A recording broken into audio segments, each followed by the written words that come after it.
Welcome to the Veterinary Marketing Podcast, where it's all about helping your veterinary practice attract, engage, and retain clients.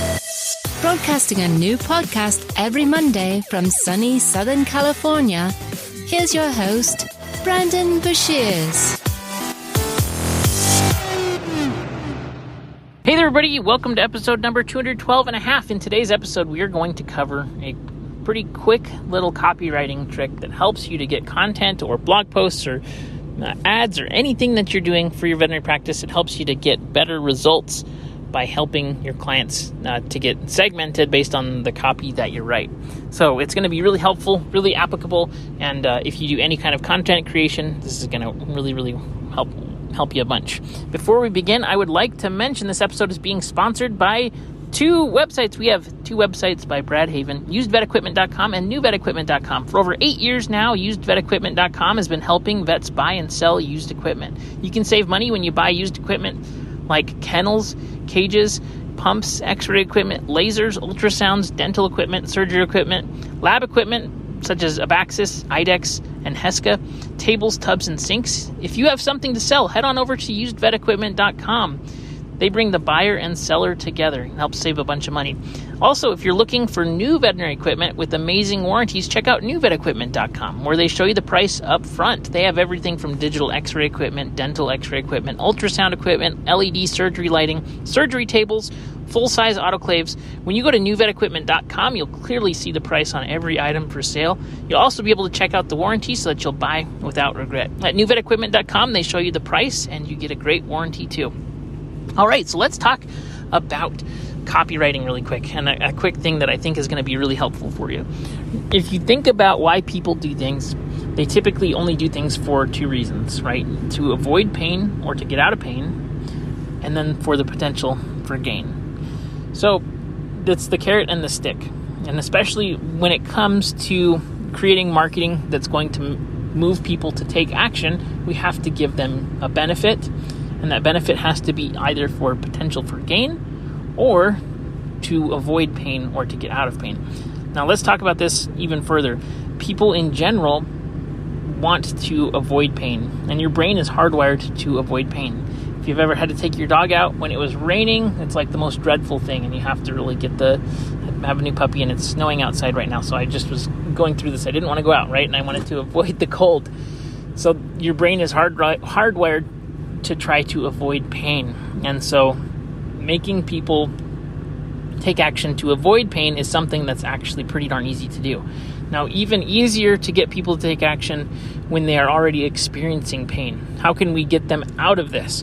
When people are experiencing pain or situations that they don't like, whether it be like behavioral situations, health situations with their pet, if you have the solution to their problem and you can get them out of that pain, they will move a lot more quickly. Okay, so when we're thinking about our offers or targeting or copy or all of these things, if we can target things that are getting people out of pain right now and into where they want to be, that's going to be the easiest. The next easiest is trying to get people to avoid pain. The next step is for gain. People definitely want to gain things, and then they do things so that they can gain things. The trouble with this is that they have to believe that they will be able to achieve these results. And so you have to get them to a level of belief that they say, yep, this sounds good. We can get this by doing this. And I believe that it will work. If people do not believe that it will work, they're not going to take action. So that's things like case studies, testimonials, client success stories, things like that help to get people in that gain mindset.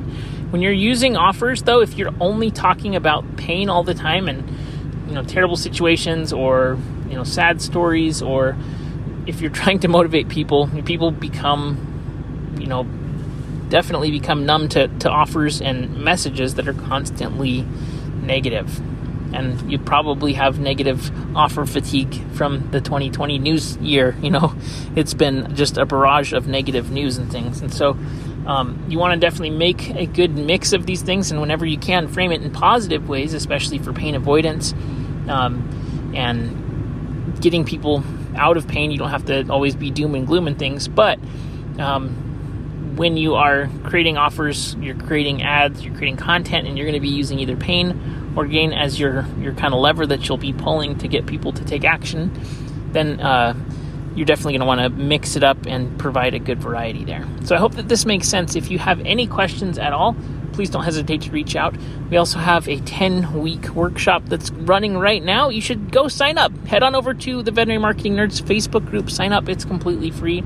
If you want to get lifetime access to the videos, you can do that as well. It's only $47. So it's free access to the live and recordings right now as the workshop is going, and you can catch up. We're only 2 weeks in, and next week we are talking about generating clients that you love working with. So it's going to be really, really good. I hope that everybody has a great year.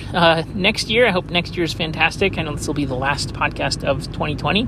So hopefully everything picks up next year and looks a lot better. So I hope everybody's doing good, and let me know if you need anything. Have a good one.